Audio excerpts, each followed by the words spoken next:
Hello everyone, welcome to Evolutionary Biology class, and we are in Unit 2, which is Molecular Evolution, and the topic for today is rRNA. Introduction. So rRNA or ribosomal ribonucleic acid is the RNA component of ribosome, and these ribosomes are the molecular machines that catalyze protein synthesis.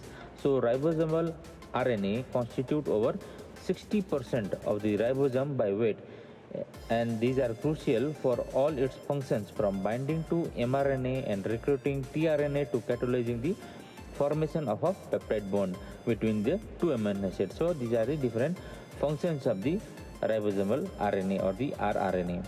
So even the structure of a ribosome is determined by the three-dimensional shape of its RNA core. So proteins present in the ribosome serve to stabilize this structure through interaction with the core.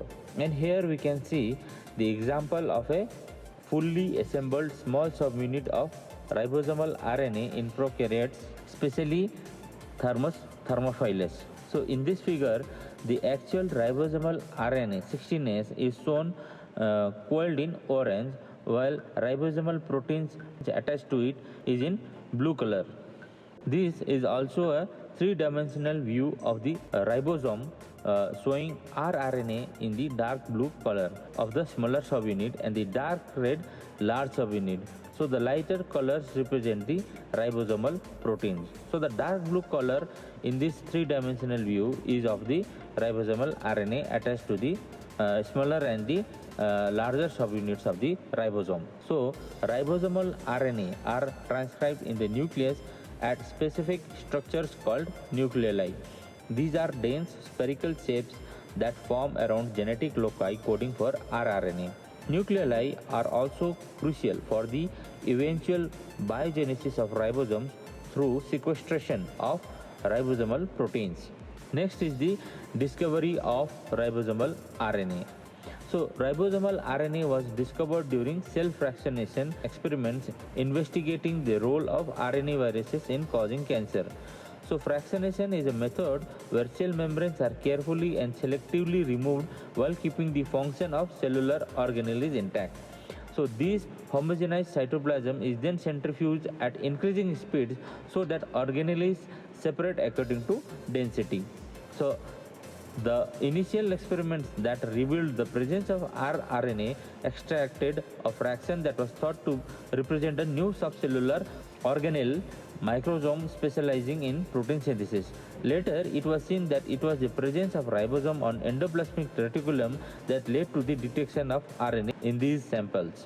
Since ribosomal subunits and rRNA were first detected through differential centrifugation, they are still identified by their rate of sedimentation through the Svedberg coefficient. However, since these are not measures of molecular weight, the coefficients cannot be directly added. So, for example, in prokaryotic ribosomes, when the 50S larger subunit and the 30S smaller subunit come together, the complex has a Svedberg coefficient of just 70S.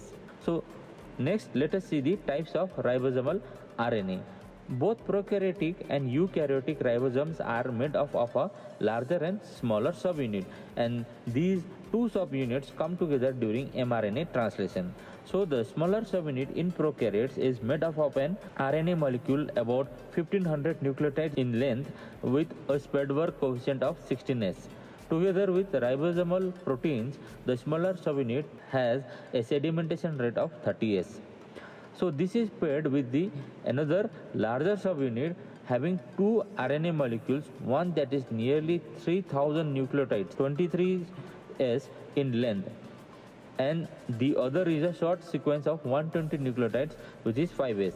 So these RNA molecules are accompanied by proteins that give rise to the larger 50S subunit. So the eukaryotic ribosome is made of a 60S and 40S subunit. There are two short rRNA molecules less than 200 nucleotides in length, 5S and 5.8S, and two RNA molecules that are much longer, one that has over 5 kilobases 28S and another nearly 2 kilobases 18S. In all, the eukaryotic ribosome has a Svedberg coefficient of 80S. In addition, eukaryotic cells also have rRNA in mitochondria and chloroplast. So ribosomes can be associated with the endoplasmic reticulum or be present as a free floating complexes in the cytoplasm. So now let us see the functions of ribosomal RNA or the rRNA. The primary function of rRNA is in protein synthesis, that is in binding to messenger RNA and transfer RNA to ensure that the codon sequence of the mRNA is translated accurately into amino acid sequence in proteins. To achieve this, rRNA has a distinctive three-dimensional shape involving internal loops and helices that creates specific sites with the ribosome, that is the A site, P site and the A site. The P site is for binding a growing polypeptide and the A site anchors an incoming tRNA charged with an amino acid. After peptide bond formation, the tRNA binds briefly to the E site before leaving the ribosome. So in addition, ribosomal RNA or the rRNA also has sites for binding to some ribosomal proteins, and careful analysis has demarcated the exact residues in both the RNA and protein. So the ribosomal RNA are also expressed in every cell of extinct species or the living species. The sequence of the core catalytic sites are also highly conserved, making rRNA an excellent tool for the study of taxonomy and phylogenetics.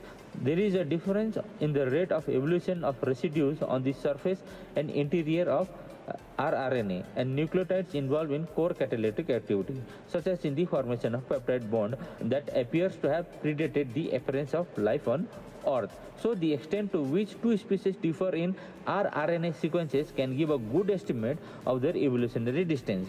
So many antibiotics target prokaryotic rRNA, and recently the binding sites for antibiotics such as streptomycin and tetracycline on rRNA have been indicated.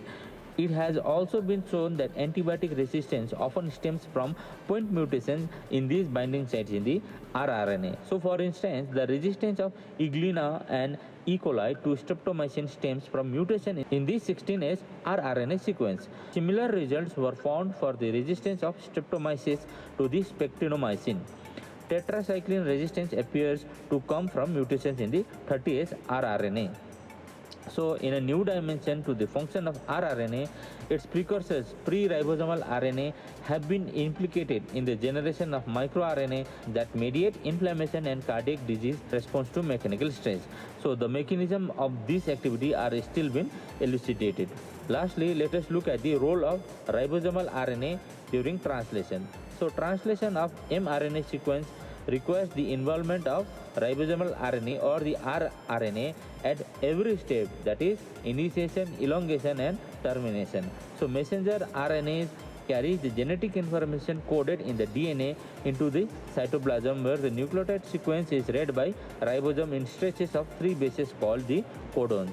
So 4 nucleotides, that is adenine, uracil, guanine and cytosine, can be arranged to form a total of 64 triplet codons. Each codon corresponds to a single amino acid and thus codes for the protein sequence. Protein translation begins with the 16S rRNA base pairing with the Sine-Dalgarno consensus sequence in mRNA. Since the Sine-Dalgarno sequence is 6 to 10 nucleotides upstream of the start codon, binding with the rRNA allows the start codon to be positioned within the ribosome. This interaction is mediated by other proteins which also recruit the larger ribosomal subunit, and subsequently the first codon is translated. In eukaryotes, eukaryotic initiation factor 4E and 4G, that is EIF4E and EIF4G, bind to the 5' end of the mRNA, recruiting both the smaller subunit of the ribosome and the tRNA carrying methionine. The ribosome scans the mRNA to locate the start codon, after which the initiation factors dissociate from the translation machinery. So every new amino acid attached to tRNA arrives at the A site. Base pairing between the codon on the mRNA and the complementary anticodon on the tRNA changes the conformation of the 3 residues on the 16S rRNA.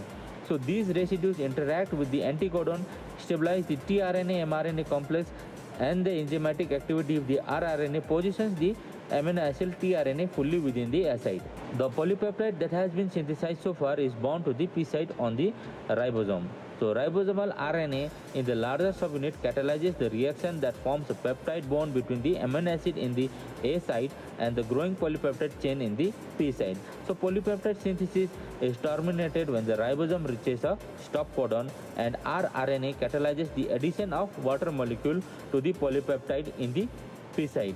And this is the figure showing the mRNA translation within the ribosomal subunits. And by this we have come to the end of this class.